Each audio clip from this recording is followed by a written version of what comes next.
What is your responsibility as a seller? When you list your property with an agent, the agent has a job, but what's your job as a seller? What's your responsibility? And what does an agent look for in a seller that makes their job easier so they can get you more money? Well, we're going to talk about that. So this came up because most of my sellers are really good, but some of them, maybe I haven't educated them as to what I need them to do to make the process easier, which ultimately will get them more money. So number one on that list is when I call, especially when I call and leave a message like, hey, Bob, Mary, great news, I've got an offer on your property, give me a call back.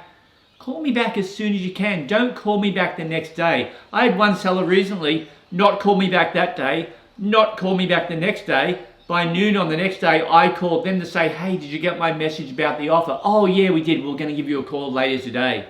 That makes my job so much harder. And a lot of times you may think, well, if there's one buyer, there's another buyer right behind them. That is not always the case, even in this market. Oh, which by the way is an exceptional real estate market. And that also goes for if we're negotiating. If I'm trying to push that buyer up as high as possible and I call you, I pretty much expect a return call as quickly as possible, because if I'm pushing that buyer up, that buyer is getting more nervous as we go higher. And then if you don't call me back quickly, that buyer may think about it and we lose them, and there may not be another one behind them. Which brings me to my next point.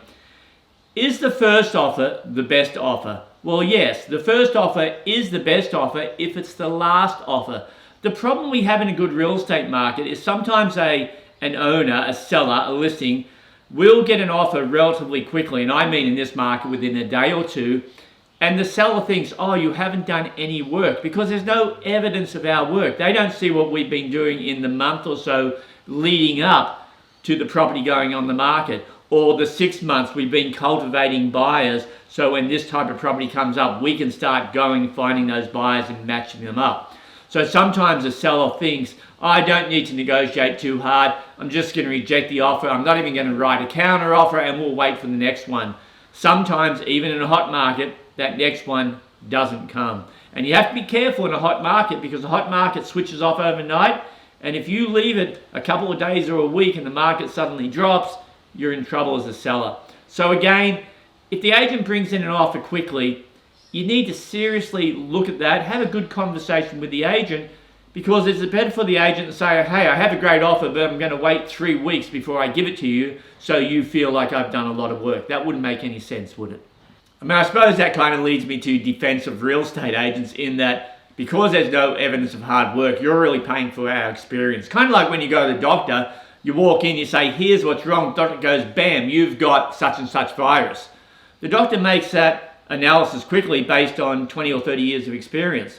So he doesn't get paid less because he knows his job. Same for real estate. We shouldn't get paid less because we know our job. I mean, I think one of the problems a seller has sometimes is because the offer happens quickly and because we get paid a substantial amount of money, which I understand, the seller sometimes go, oh, gee, well, the offer came in quickly, so you should drop your commission.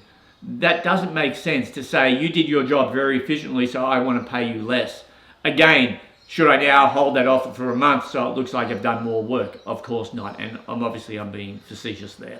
So I suppose what I'm saying is trust and listen to your agent. Don't play a game I called yes, but, when an agent gives you information and you agree and then say but, because the but negates everything you just said yes to. So if the agent says, hey, I think this is the highest we can push this buyer, well, yes, I agree with you, but go back a little higher. A lot of times I've done all the negotiating, so I bring that buyer up as high as possible, and that's it. So if I then bring that to the seller and they go, well, bring them up another 3,000, we run a huge risk of that buyer just walking away. And if there's not another offer behind it, and you now have to wait a week or a month and you make another mortgage payment, was it really worth it? So the best sellers that I have are ones that put 100% trust in me and saying, Daryl, we're going to let you do the job. You negotiate as high as possible. Whatever you can get us, we trust you. I work 10 times harder for those clients because I have a lot of responsibility to get them the absolute highest price, because this is what I do and this is all I've done for 35 years. So I suppose I'm just saying, listen to your agent, because they're getting paid a lot of money by you. So it would be silly for you not to take their advice or play yes, but. And just backing up a little bit, the yes but doesn't make sense because as most homeowners, you sell a house once every 5 or 7 years. Yet you think you may know our industry better. That is just not true. I've sold nearly $1 billion worth of real estate in my career, thousands and thousands of property, tens of thousands of properties. So I know more than you as a seller about the buyers, about the market, about what's happening. And I would not hesitate to say most agents, even if they've only been in the business 1 or 2 or 3 years, probably know more than most sellers because they've probably sold more than a couple of houses. So just kind of keep that in mind as an owner when you're talking to your agent. And that's it. That's how to be a good seller. And maybe this will rub some sellers the wrong way. Hopefully none of mine, because like I said, most of mine put a lot of trust in me and say, Daryl, just do your job. Let us know what it is and we'll roll with that. Now again, this is specific to this market, but I don't think it would really change with any other market anyway. So that's it for now. Have a great week. We'll talk to you next week.